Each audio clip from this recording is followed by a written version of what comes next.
Is the chapter 5 workbook due this week? I don't know. I doubt it.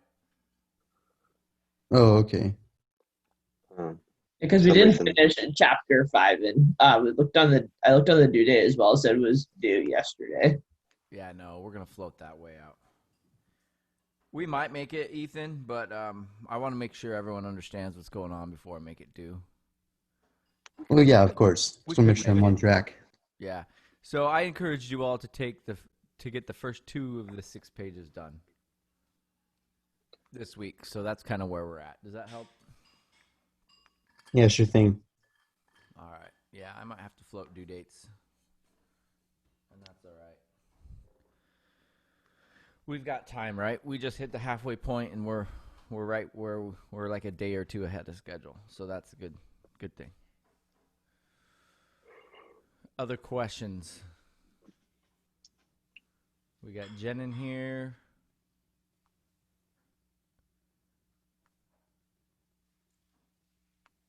All right. So let's pick up where we left off last time. We were in chapter 5 and we were talking about melodies. Do you remember this? Yes. The five things to have in a good melody. Anybody remember what they were? one focal point. Good. Don't do or don't use sevenths, augmented intervals. You can use diminished if you go by stepwise in the opposite direction, and if you do a skip of a perfect of a greater than a perfect fourth skip in the opposite direction. Yes, you can use a diminished interval if you change direction. I thought it was before and after. But it just says after. But the fourth needs to be approached. Anything bigger than a fourth needs to be approached and left in the opposite direction. Good. Tendency tones, remember those? Sevenths go to one, unless you go down the scale like 1, 7, 6, 5. Good. And then 4 goes to 3.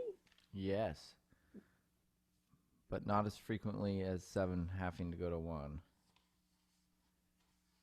I shouldn't say having, but yeah. All right. We took a little bit of self-test 5.1, and we are now going to the section called Notating Chords. In my book, this is on page 69, the very bottom. And I'm going to put the ebook up.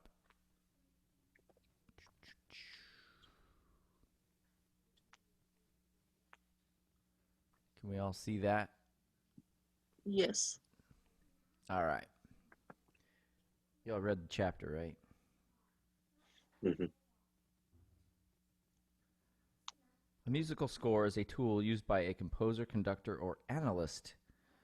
A score shows all parts of an ensemble arranged one above the other, enabling the experienced reader to hear what the composition will sound like. In a full score, all or most of the parts are notated on their own individual staves. Any musician should be able to both to read and to prepare a full score, and some of your theory exercises should be done in full score. However, a reduced score, notated at concert pitch on as few staves as possible, might be more practical for daily theory exercises. Your choice of full or reduced score will depend partly on the sort of musical texture that the exercise will use. That is, if you are composing for 4 parts in chorale style, 2 staves will probably suffice. On the other hand, 4 active and independent instrumental lines might require 4 staves. When you are notating more than one part on a single staff, be sure that... Scroll down. What's that? Can you scroll down? Yep, sorry. When you are notating more than one part on a single staff, be sure that the stems of the top part always point up and those of the bottom point down, even if the parts have crossed. So basically they're saying we're not following the stem rules. Do you remember the stem rules? If it's the midline and up, the staves point down. And then if No. Opposite that. If it's on the middle line or above, the stems go up on the right. yeah, that. And if it's below the middle line, it goes down on the left. Yep. So we're going to ignore those rules when we're talking about multiple parts in part writing. Does that make sense? Yes. So here, we're obviously below the middle line, but that's the soprano part, so we're going to put the stem up. This is bad unless parts cross, which parts generally should not cross. Here, the tenors and the altos are sharing the same note, which is okay. You're not going to double stem your alto and tenor notes. That is a no. And here, this is also a no. You can't draw an arrow for the tenors to go up to the treble clef.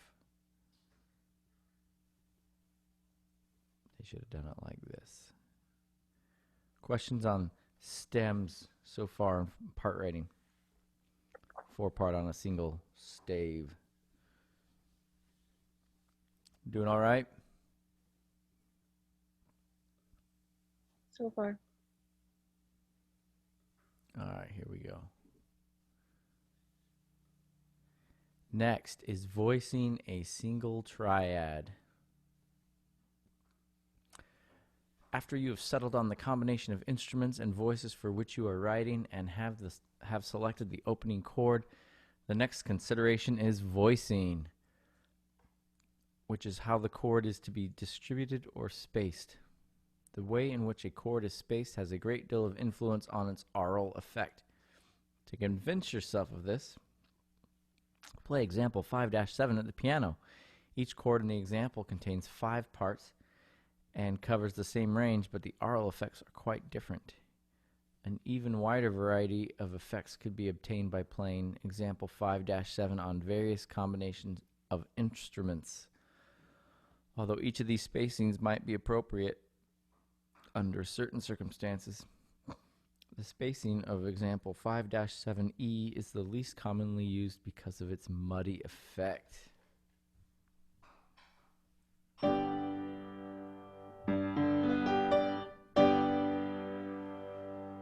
Are we okay with A? A sounds all right? I can barely reach that B with my thumb, but I can do it. Okay, here's example B. I don't like B. Do you like B? Sounds a little bit hollow. Yeah. Yeah. I think I don't like it because it has 2 octave shells in it. And then we throw the third in there. If I take the third out, it sounds horrible.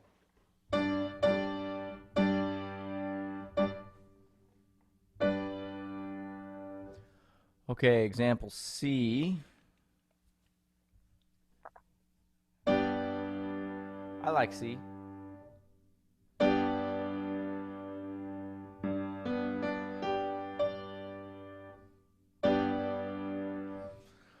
I like D because it's really easy to play.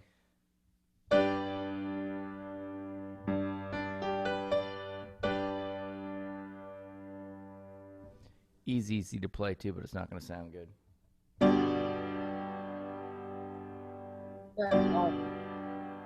What's that? I hate that one. You hate E? Hate is a strong word. Lovely. Yes. And that one was very jarring. Yeah. All right, because so much attention has been paid to 4-part textures by authors of harmony texts, a terminology concerning the voicing of chords in four-part textures has been developed. Open structure and closed structure. Closed structure is when you have less than an octave between the soprano and the tenor. And open structure is when you have an octave or more between the soprano and the tenor. Which one of these is open? Which one of these is closed?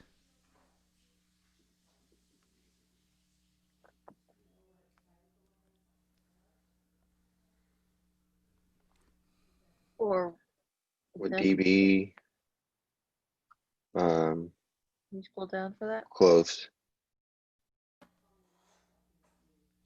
We're looking at A, B, C, D, E here, right? Say that again, Ian. D, is that closed? D has an octave or more between soprano. Well, what's soprano and what's tenor? That's the million-dollar question, right? Yeah, especially since in those examples there's 5 notes. Right. So one part is split into 2. Yeah. Let's go look at example 5.8. 5-8. It'll have. Let's listen to it. It's an old 100th Protestant hymn. Oh wait, I've not shared my audio with you.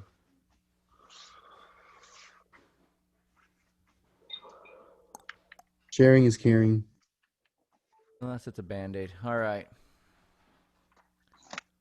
While we're here, let's mark Stone here, and let's mark Trey here. Hello. Got stuck in a important conversation. Uh-huh. Yes. What's her name? What? I said, what's her name? It's classified information. All right, Good here we go. one. We're going to listen to an old Protestant hymn here.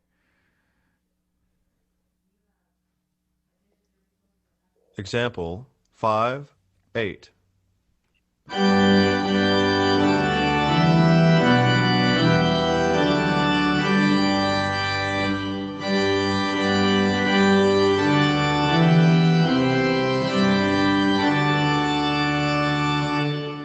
And they leave us hanging on that half cadence.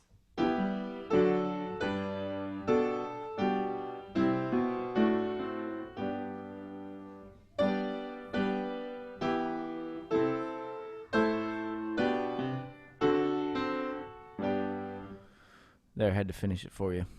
These days they call it the doxology. You know, I've never heard it called that either.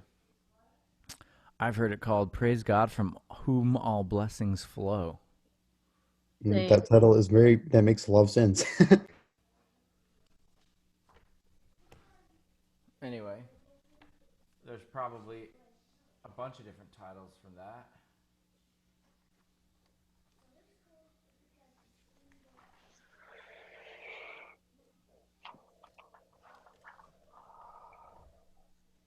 In my hymn book, they attribute the music to Louis Bourgeois, 1510 through 1561. Anyway.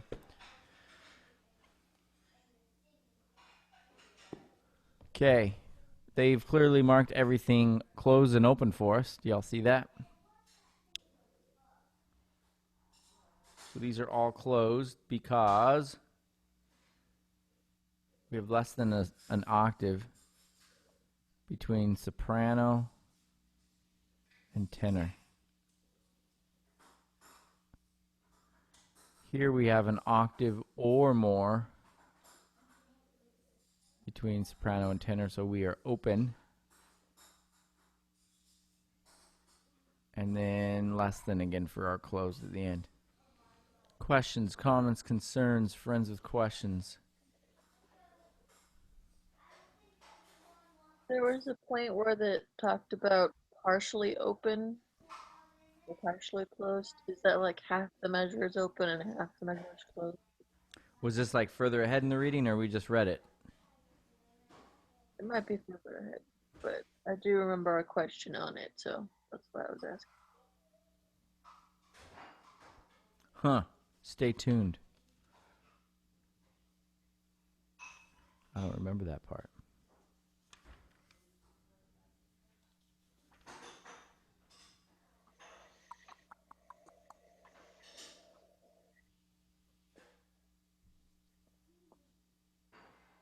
Okay. All right.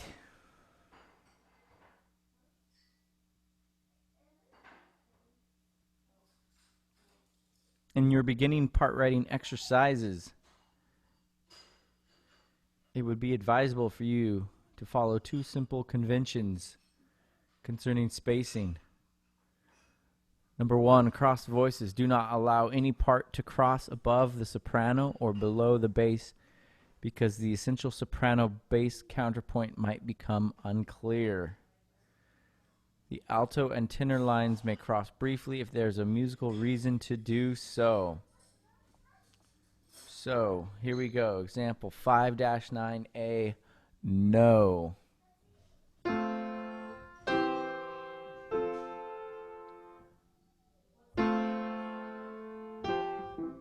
Sorry. So soprano goes do, re, mi. And the soprano goes do, so, do. And nothing is going to tick those sopranos off more than having the altos being able to sing a higher note than they can. Oh. So don't voice cross. B is also a no, because the tenors are going to have to try to sing lower than the basses, and it's not going to be pretty.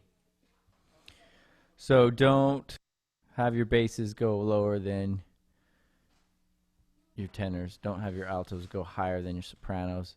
If you want to mix altos and tenors, you can, but there has to be a musical reason to do so. Are we good on that point?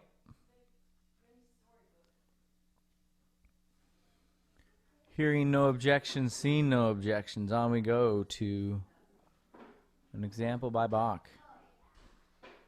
Example 5-10.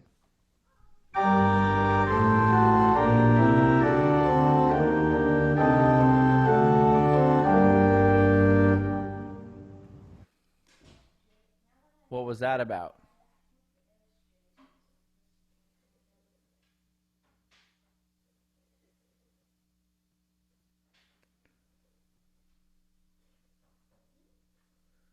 Oh, let's listen to it again. No one got it. Example 5-10.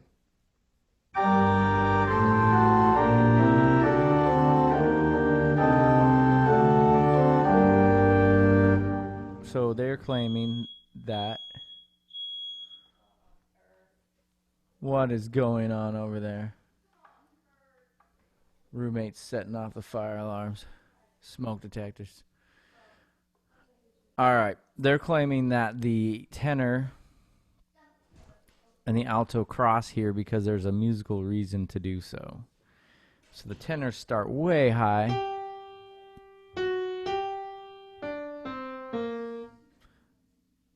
And the altos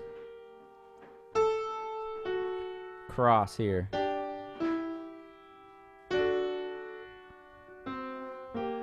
And then they cross back.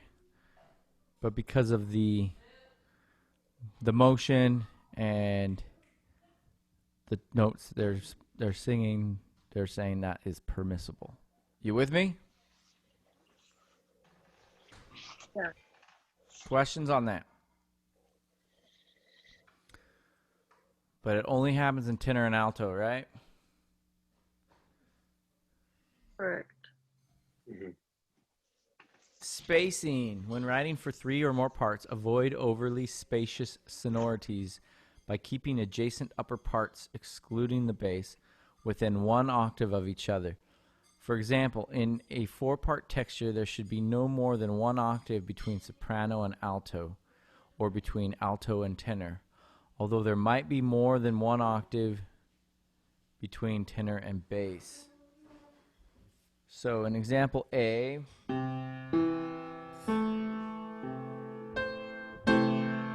we have a huge gap we could drive a semi-truck through between alto and soprano, which is no bueno.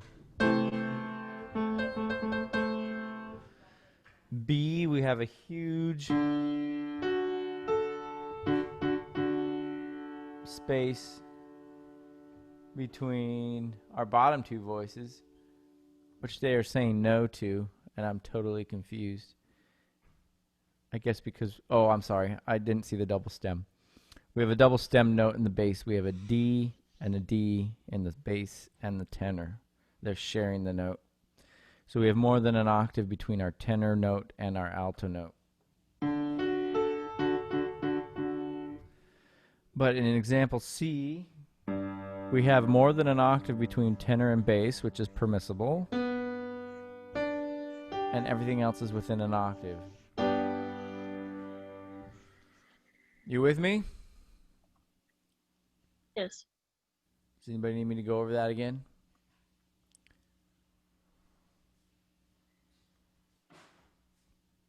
No questions? We're learning norms today. Yay, norms. All right, then they say, after you figure this all out, go ahead and break the rules. What? All right, when you are composing for vocal ensembles, use these ranges. This is an important little chart for composers. When I was in college, about 40 years ago, we used to use this orchestration book by a guy named Samuel Adler, and it was like the book everybody used. Fresno State Library has it. And in the inside covers, and the front and back inside covers, they had all the ranges of all the instruments printed. So as you orchestrated things, you could make sure that you were in their range. One other little helpful hint that I will tell you about, that I know about, is Finale, the music notation software, which you as students can buy for $99 from makemusic.com. After you're a student, it goes up to like $600. But while you're a student, you can buy Finale for $99. And if you put in a note that is outside the instrument's typical range, they will change the note head color from black to orange, giving you a heads up, hey, that's kind of outside the range of what's comfortable for most players of that instrument. So that's kind of a handy little tool for you composers out there. If you are a commercial music student, you are required to take Finale. That is taught in the summer by me. So if that's something that you're interested in, sign up. If you are not a commercial music major, you are required to take Finale for life, but you're not required to take it for your degree. And I would encourage you to do so. Questions, comments, concerns on Finale or Finale or ranges of instruments? Do in Finale. Say again? What do you do in Finale? In Finale, we have a series of 7 projects and 2 tests and a lot of little quizzes along the way. We score for Project 1, we score for flute and clarinet. Project 2, we do a simple piano piece. Project 3, we do a hymn. Project 4, we do an SATB with piano accompaniment that sometimes goes a cappella, so you can see how to score a choral score. Project 5 is a guitar notation using tab as well as clefs. Project 6 is a jazz score using lead sheet symbols. And Project 7 is a full score excerpt of a Brahms symphony. Oh, there's another project in there of a worksheet for music educators. That's probably the number one thing that I've used. Well, maybe not, but it's up there in the importance of uses of finale for music majors. I think is being able to write your own worksheets. Does that help? Yeah. Thank you. Yeah, it's a fun class. Did they update it? I tried downloading it on because I bought it when I took your class Mm-hmm. a couple summers ago, and it's when I go to put in a note, it comes up with a weird symbol instead of the note. I haven't seen that. Yeah. I would call Make Music's tech support line Okay. if they still have it.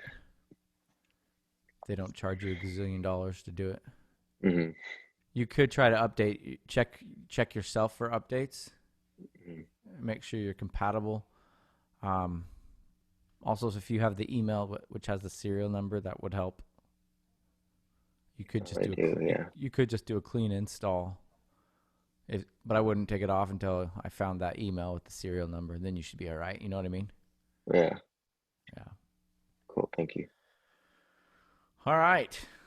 Self-test 5-2. Analyze the excerpt from a Bach chorale that follows using Roman numeral numbers and bass position symbols. Then show beneath each Roman numeral the structure of the chord by writing O or C for open or close structure. The note in parentheses in measure 3 is not part of the chord and should be ignored for the purpose of harmonic analysis. So here we go. Let's listen to this Bach piece, analyze it, and figure out if they're open or closed. Self-test 5-2A.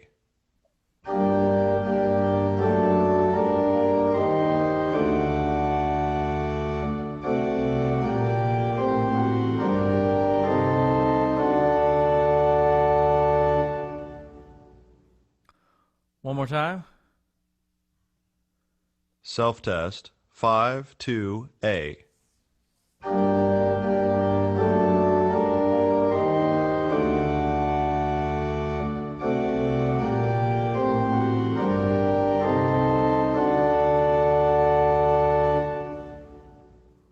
All right, so we know that we are in G minor. True story. They give us the G. Yeah. All right, so let me fix my screen share with you here so that I can. That's not what I wanted. Open up my charty chart, which again is the last page of your student manual.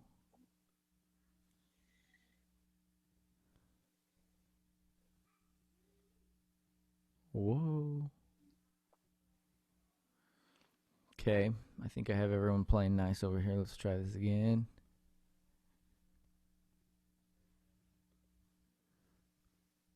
Okay, so in my charty chart, I'm going to write up 1 here, 4 here, 5 here. You with me? Mhm.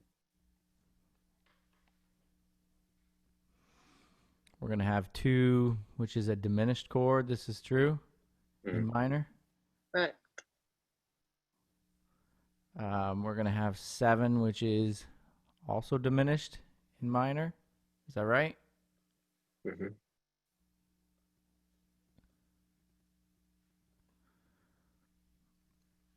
What's 6?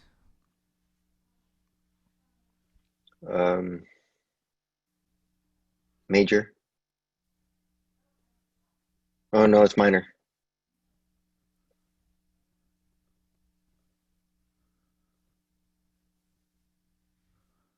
Is it? I don't even remember.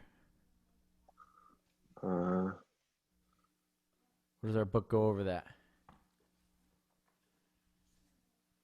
If we're in the key of G minor, then I think it would be a major key for the E, which would be actually E flat. Correct. This is where it gets tricky. Remember, they go over this on page 65 in our book. And the 3 chord most commonly is going to be Major. major, but it sometimes could be Minor. augmented, right? All right, so here we are. We're going to analyze this. Whoa, come back. All right, we're in G minor. Here we go. Yell them out.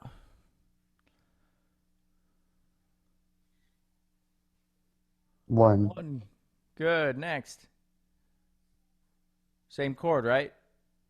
But the bass goes up an octave. Yep.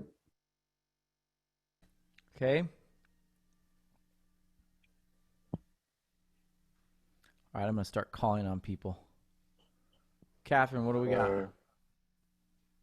What these? So give me a minute.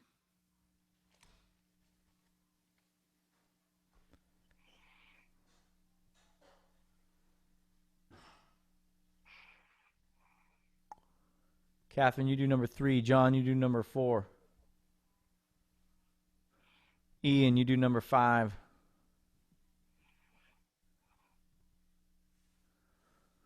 All right, Catherine, our notes are.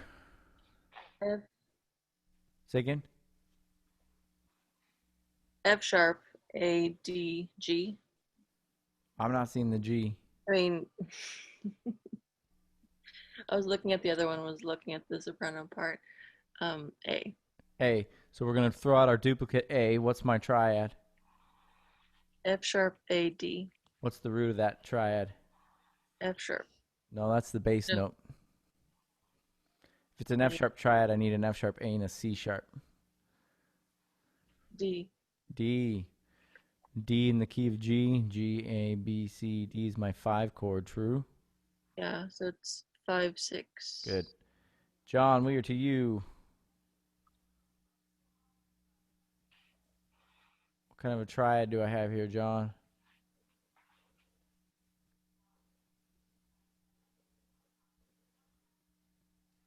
Having a bit of technical issues here, so it's a little hard for me to see. I've got a G, a D, and a B flat.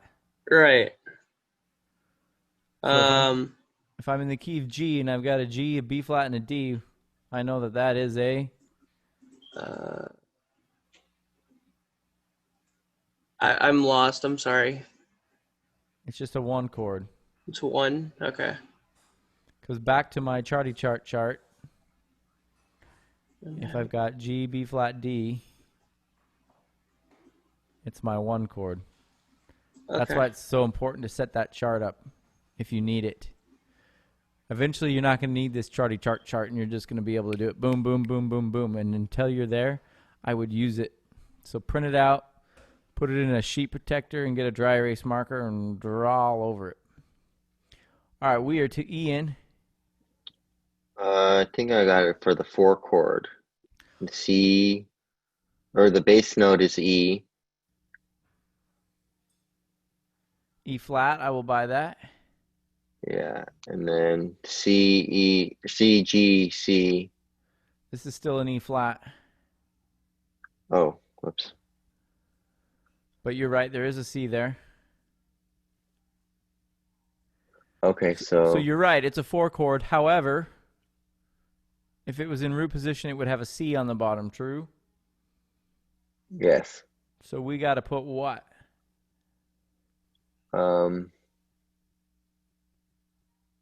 Is it a diminished Nope. or augmented? Nope. It's not. It doesn't affect the mode. We already know it's minor because we have a lowercase 4. Oh, so But it's not in root 6. position. Good. There you go. Got to put a 6 there. All right, Sydney.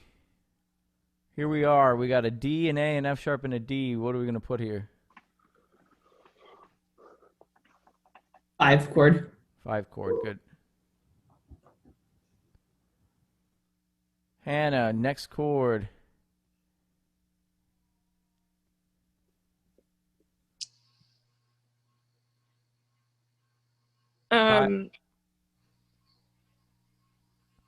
What are our notes? 5/7. It is a 5/7, but it's not a 5/7 because of the 2 version. Yeah, go 4 ahead. 2. Good job. Kyle, take the next one for us. We have a B flat, a B flat, a G, and a D. Which is going to be a G minor, which is going to be a 1 chord. But there's a B flat on the bottom, which is a third, so it's going to be a 6. Good job. David, take the next chord. Remember, we are not going to pay attention to this note in the parentheses, but we are going to pay attention to this F sharp over here.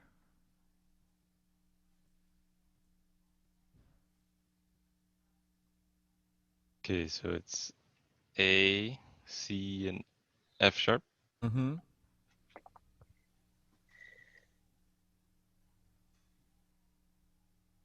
That's diminished. That's the 7th diminished. Good job. Are we in root position? No, so you need a 6. Good work. Eileen, let's do the next one. It's a G and a B flat. Good.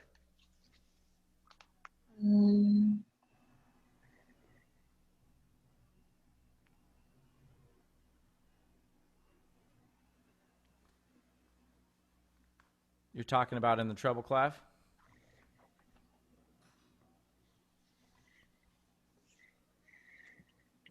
Yeah? Yeah. And then in the bass, we also have a G and a D. So we know it's some kind of a...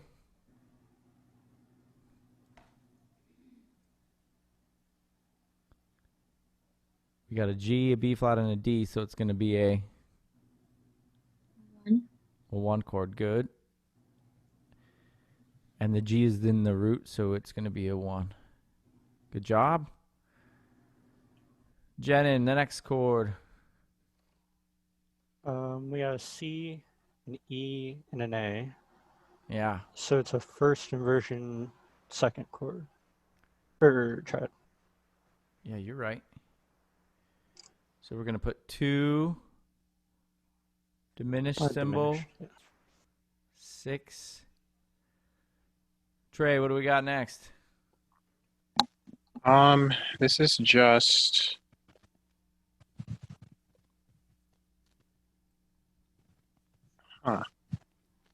why do we have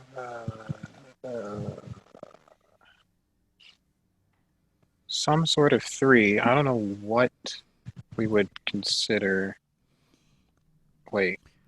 For it to be a 3, we need to have a B flat, a D, and an F. True story? According to my charty chart. Yeah, because it's in a minor key. But that's not what we got. Yeah. So it would be a 5. Yeah. But the F sharp is what's throwing everything off. Why is it throwing everything off? Oh, never mind. Oh, no. Why do we have that F sharp, Trey? The F sharp would be a major 7th, wouldn't it? You say major 7th. I kind of like that, but I kind of don't like that. Our key is G minor. G what minor? It's a G harmonic. And because it's harmonic, we have A major, God. I keep using this word major, and I'd rather you use the word raised. Okay, raised 7. We've raised our 7th. Yeah. Does that make sense? How does that? So it's just a 5. It's just a 5. Yeah. So the quality of the minor itself can change how the entire thing is evaluated. I don't. Yes. So if it were a melodic minor, it wouldn't be. How would that? How would you do it if it was a melodic minor, though? It depended on if you were using the ascending notes or the descending notes. So let's throw melodic minor out of the mix. let's say what happens if we were in natural minor? If we're in natural minor, we're not going to have this raised seventh here, and it's going to be a lowercase 5. I've always thought of minor as a quality itself, and then everything else just is a descriptor of however or whatever you have in it. I didn't think that the harmonic, melodic were actual qualities that you were taking into account here, but okay. Well, they're completely different colors, right? Yeah, they are. I mean, if I play this in natural minor,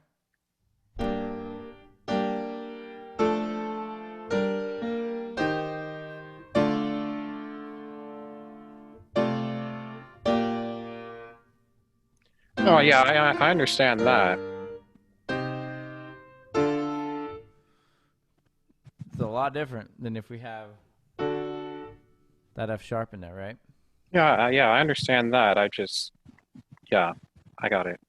Okay. All right, so now we got to say whether these are open or closed. And what are we looking at to determine that? The soprano and alto. Close, the soprano, and Oh, tenor. tenor. So if it's more than if it's an octave or more, it's open. If it's less than an octave, it's closed. Number 1.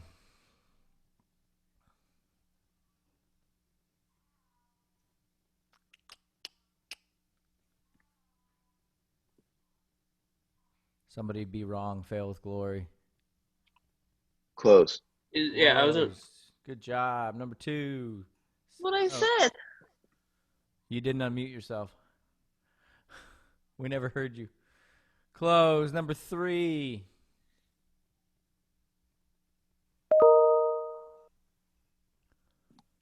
Wouldn't this be open? It would, because it is an octave or greater.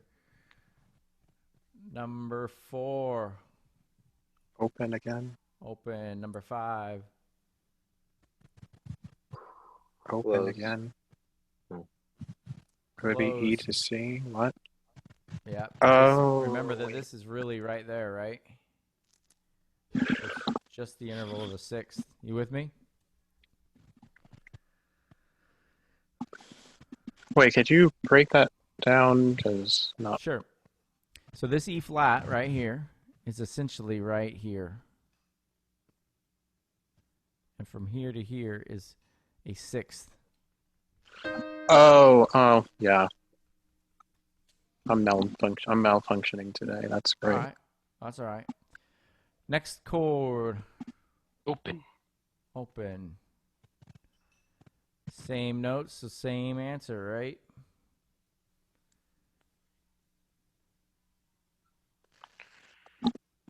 Same? Is this open? This would be open too. Okay, this one's an octave. What does that mean? It's open. Open.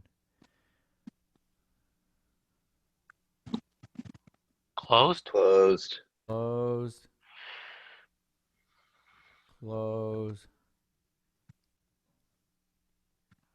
Closed. Closed. Okay. So what we just did is remarkably similar to what happens in your homework packet for page 37, part A. Are we good with that?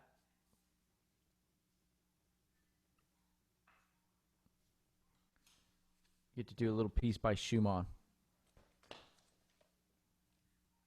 So go ahead and do that for Wednesday. All right, let's go on in our self-test here to example B.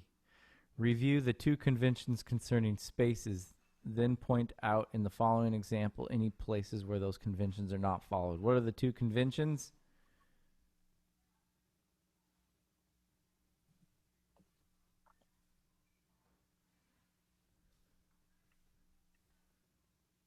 Keep adjacent upper parts within an octave of each other.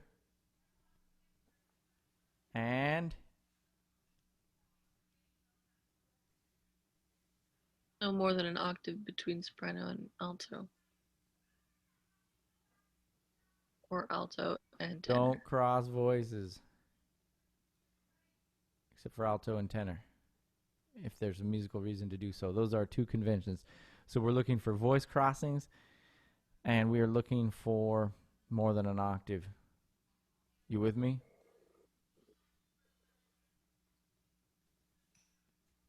Okay, so detectives, here we go. Where do we have problems? You have voice crossing. Where? Second pair, third pair. Voice crossing, no nos. Okay, good. You have more than an octave in measure 3 and 4. Here. And here.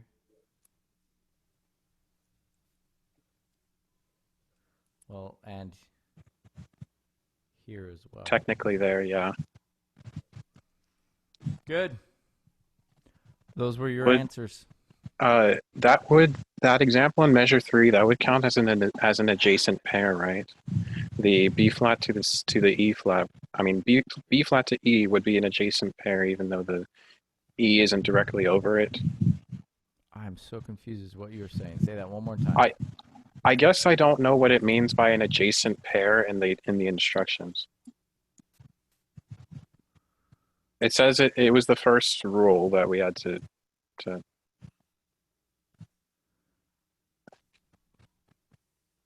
wherever it was. Where is it at? So here's crossed voices. Adjacent was later. Oh, here we go. Yeah, it's right there. Keeping adjacent upper parts. So I think you're thinking left to right, and they're thinking up to down or down to up. Okay. So you can't have more than an octave between soprano or alto, or between alto and tenor. But you can have more than an octave between bass and tenor. Does that make sense? Yeah. I think that's all they're saying.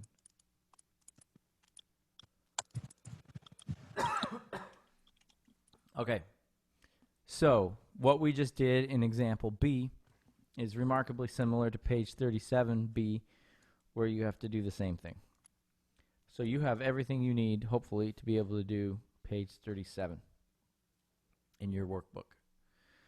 All right, now we get to the fun part. Fill in the circled missing inner voices to complete each root position triad, being sure that each note of the triad is represented. Follow the spacing conventions and stay within the range for each vocal part. So we are missing alto parts for every chord in line 1. And we have to figure it out. So we are in the key of G major, which means we should have a G, a B, and a D. We have a G, a B, and we need a D. Where are we going to put it?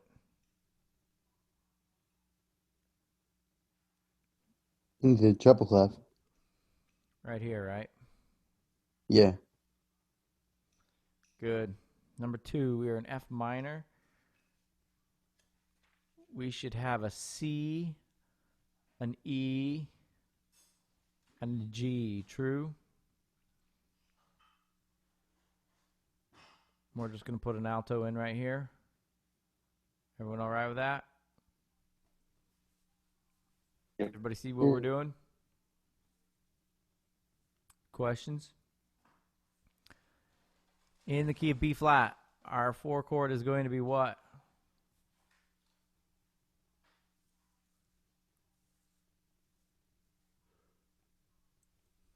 B flat, C, D, E flat. E flat. Good. So we're looking for an E flat, a G, and a B flat. We've got an E flat. We've got a G. We need a B flat. I'm going to put it right here. It's less than an octave from my soprano. We're in business, right? Next, we're in the key of F sharp minor, and we have a major 3 chord, which is going to include an A, a C sharp, and an E. This is true. And if you're needing to use the charty chart, use the charty chart, right? F sharp. 1, 2, 3. Some kind of A, C sharp, E, right? All right. So we need what note? C sharp. C sharp. All right, now, even more fun. We're missing the alto and the tenor voices. So some of these are going to have more than one answer. So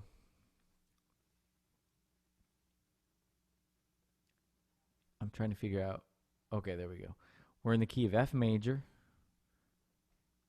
We've got our soprano voice and we've got our bass voice. We're missing alto and tenor, and we're looking for the 6th chord in F major. If F is 1, 6 is?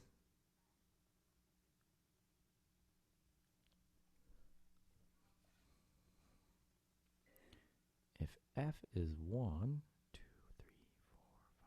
3, 4, 5, 6 is going to be D. E, G, B. That's if we were at Yes. 7. It's okay. There's 3 types of people in this world, right? Yeah. Just off by 1. Okay.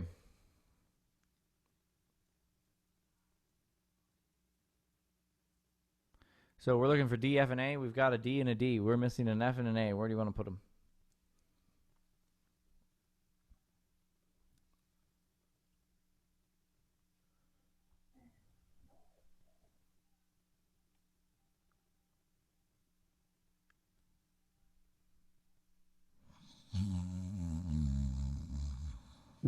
I was gonna waiting, but you can put. He glitched out on me. Where are we putting what? Where did he? A. Doesn't we're not are we going for open and close here, or it doesn't matter Doesn't for matter. this exercise? Doesn't matter. We just have to follow our 2 spacing rules. So we can't voice cross, and we can't have more than an octave between upper 3 parts. Right. So you can just put the A, say, below the D in the treble clef. You want an A here, which means we have to have what in the tenor? It'd be an F. We need an F.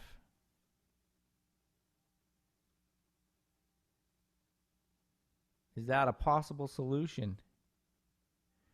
Do we voice cross? No, because this F is really right there. Less than an octave, less than an octave. We're good. This was actually the alternate solution that the book came Yeah. up with. You can What's also another put, solution? Someone give me another solution. You can use the F on the in the Alto.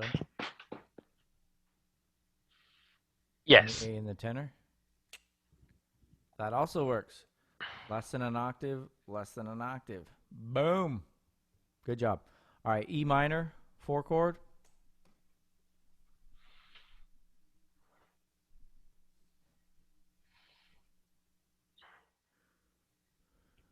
E, F sharp, G, A. I need an A, a C, and an E. This is true.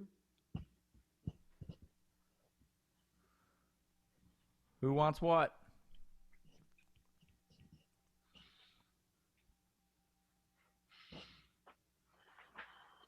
Let's put the E in the tenor. What happens? it makes it impossible. It makes it impossible. I was being a bad student and you caught me. We have voice crossing. Not No impossible, just voice crossing. bueno. Although it says you can cross the alto and tenor if it makes sense musically, but for this it doesn't. Yeah, there's no precedence here to make it musically smart. So we got to do that, right? It's so tight that it can't be anything but that without breaking our rules. All right, A chord. Sorry, A key signature, A key of A, major. 2 chord. We need a B, a D, and an F sharp. Right? Yes, Dr. B. All right, let's find it. Where are we going to put that D? I don't know. Let's put it in the tenor. Okay. Where are we going to put that F sharp then? Right there in the alto. Good. Are there any other alternate answers? I don't know. Let's see what happens if we flip-flop them. Okay. We're going to put the D in the tenor and the F sharp in the bass. Does that also work? Yes, yes it does. All right. Do you like my ventriloquist show here? We're now in G minor. The 6th chord of G minor is FAC. Can't be FAC because we got 2 E flats right here. Oh, wait, EGB. E flat, G, B flat. Good. Again, we're in close proximity here, so there's only going to be one possible answer, which is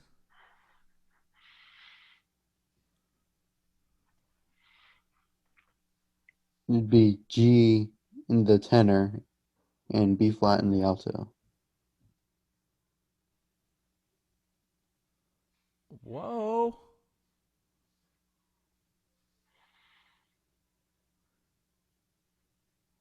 Okay, what did I just do?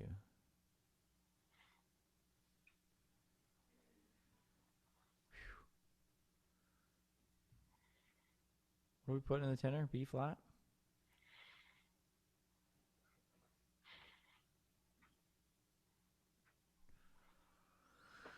Less than an octave? Less than an octave? This B flat really is the same as this B flat here, so we don't voice cross. And we're good. Now, this example on self-test, 5.5-2 is remarkably similar to page 38, letter C in your workbook. So you now have the info to do that bit too. Cool. On we go. Questions, comments, concerns before we leave this? I can erase my screen. Y'all got your screenshot for your DocB hashtag post of the day on Instagram and Snapchat and all that stuff?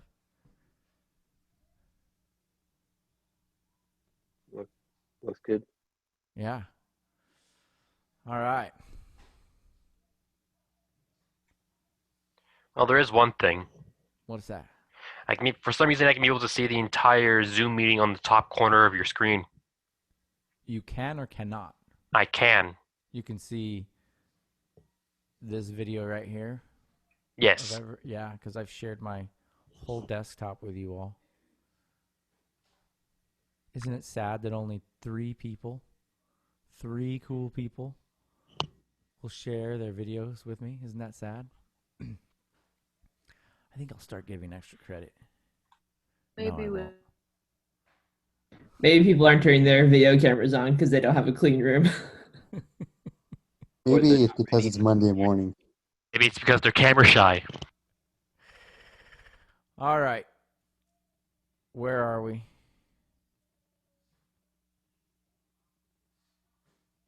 We need to go onward to parallel motion. Are you ready? I heard that other teachers make their students share their screen at least one time during the hour. What do you think of that rule? Some of you, I don't even know what you look like until I do your ear training tests, and then I know what you look like. Here, I'll turn mine on to make you happy. Well, I know what you look like because I have a lesson with you every day. But like all these other people, I see them once a week in their ear training video if they turn them in. Sorry, something stuck in my throat. All right, we are on to parallel motion. This is fun. This is my favorite part of the whole chapter. As we shall see, in tonal music, it is important to consider the relationships between any voice in the texture and every other voice in the texture. When music progresses from one chord to the next, there are 5 possible relationships between 2 voices or parts. These are illustrated in example 5-13. Now, I'm going to preface this with there are a lot of life lessons here. And you might think back to your high school days and your high school classmates, and you might think, yeah, this is what happened with me and so. That's just a deep thought. Just keep that in the back of your mind. All right, number 1 is static. Neither part moves, and some of that's what happened to you guys after you left high school. You didn't really go anywhere. That was before you decided to come to City College, right? You just kind of sitting there not doing anything. There was static motion. And then there was oblique motion, where one of you did something, but the other one stayed the same.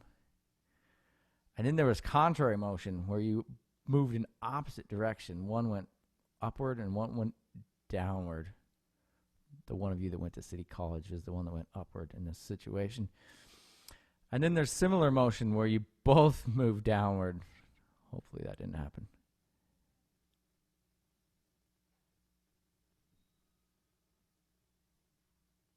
Hopefully you had similar motion by both moving upward, which is also possible, right? And then there's parallel motion, when you both move in the same direction and you both progress the same distance, the same amount. So you both move in the same direction by the same interval.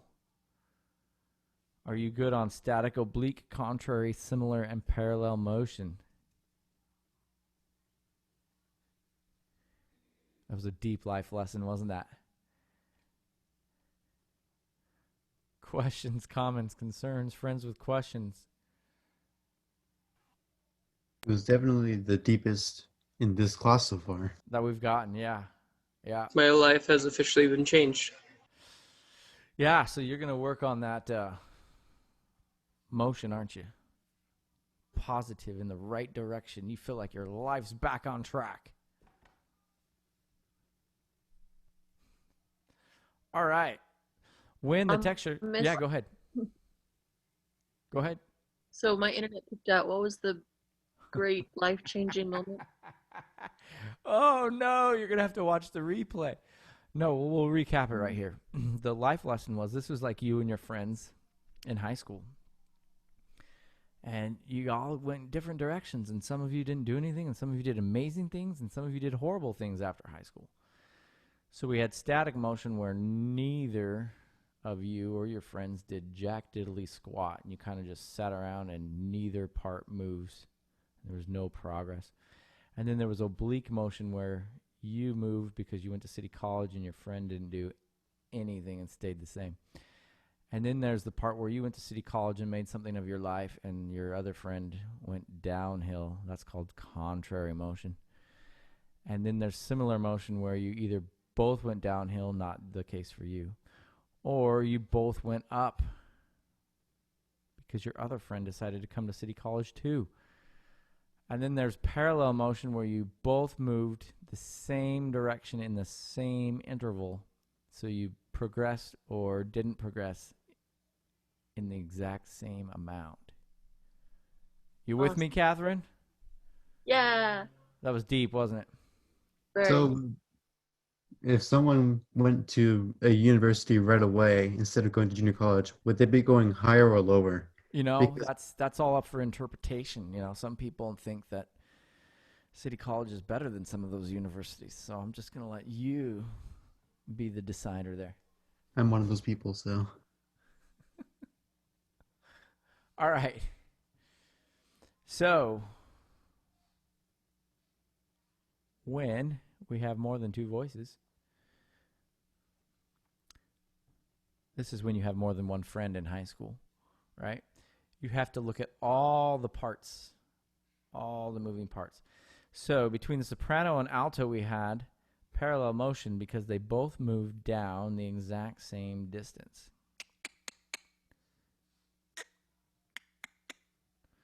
But we had contrary motion going on between the alto and the bass because they moved opposite directions. And we had contrary motion between the soprano part and the bass part. So we have to look between these two, and between these two voices. We got to look at all three relationships there. Are you with me? So, on the soprano and alto parallel motion, Yes. I guess the idea as to whether the second intervals are minor or major don't matter as long as they're both seconds of some kind that's parallel. I think that's fine for now, yeah. Okay, because I noticed that the top one is a minor second technically, and then the bottom. Well, you also have to keep into consideration that we're talking diatonically, right? Because these are the notes that belong in the key. Oh, okay, yeah, belong. Okay. Cool. Are there types of motion we're supposed to be steering away from yet? No. Okay. Not yet. Stay tuned. There's going to be. There typically is. Yeah. We're just talking about all types of motions right now. We good on this? In 4-part texture, there are 6 such pairs, which can seem a little daunting at first, or forever, but you will soon be an expert at seeing them. One of the basic goals of voice leading in tonal music is to maintain the relative independence of the individual parts. Because of this, voices moving together in parallel motion must be given special attention. Look at example 5-15, and you will see that it consists of 3 versions of the 1-5-1 progression in the key of B minor.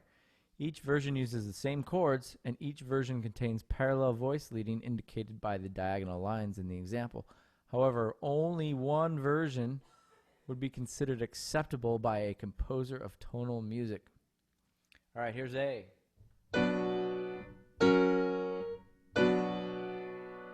Here's B.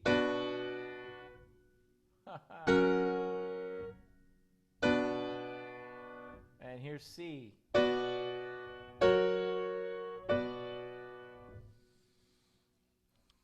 So, Catherine, your question was, are there certain types of motion that we are trying to stay away from? The answer is yes. We are trying to stay away from parallel fifths and parallel octaves. And they are sometimes very difficult to see. And sometimes they're easier to hear than they are to see. Like B is just a train wreck. We have an outward shell of parallel octaves.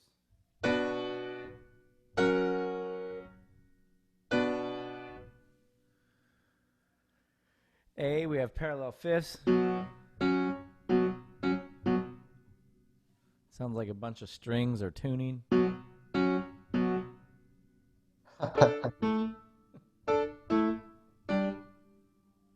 Yeah. All right. Hey, go ahead. Why are we avoiding parallel fifths and octaves right now? Because they sound nasty. Okay.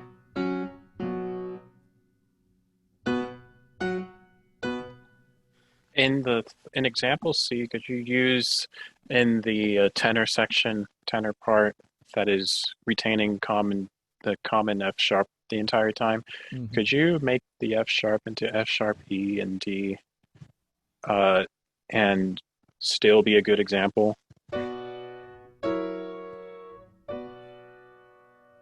No. Why? Parallel octaves of some kind? No? I didn't see that. You're saying you want to make this an 5/7 and Yeah. make this go to the 7th? Yep. My problem with that is you frustrated your leading tone by going back to that F sharp. No, I don't want to go back up to F sharp. I want to go down to C to D. Well, yeah, then you have an octave. Yeah, okay, that's why I thought it would have been a problem. Okay. If you make it 3 blind mice, though, I think we're all right.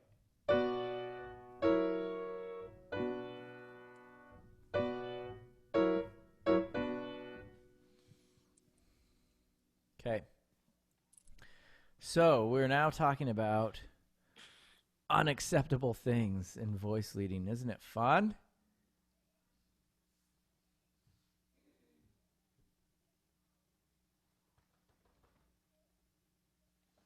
So, looking at your workbook, we now have everything we need to do. Page 37 and 38. So, I would have you do that bit for Wednesday. And then we'll wrap up the rest of this chapter next time, I do believe. And we'll probably be ready to do this homework for Monday or Sunday evening. You with me? In our book, we are on page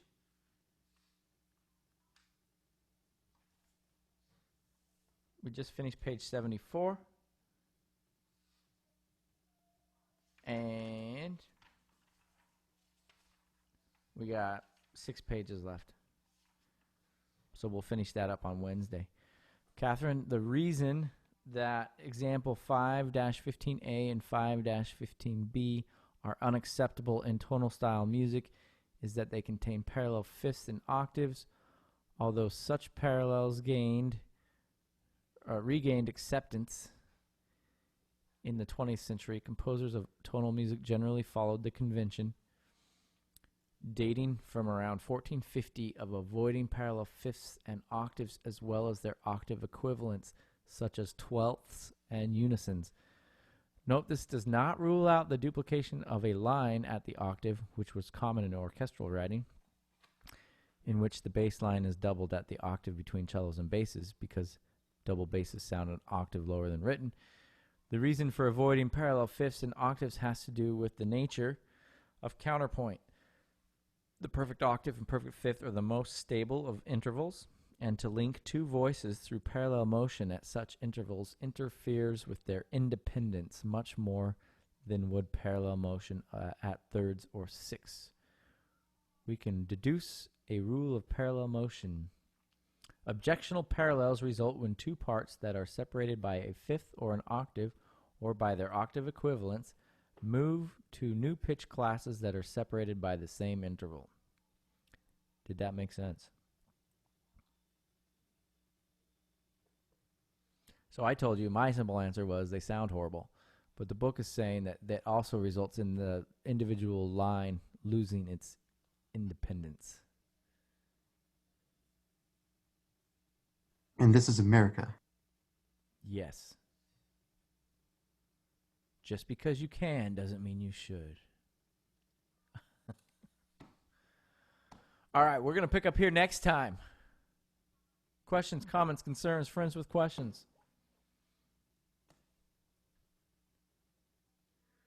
Seeing none, hearing none. I will see you at sight reading or at ear training tomorrow. Bye-bye. Thank you. Thanks, Dr. Bascom. Thanks, class. What was the question?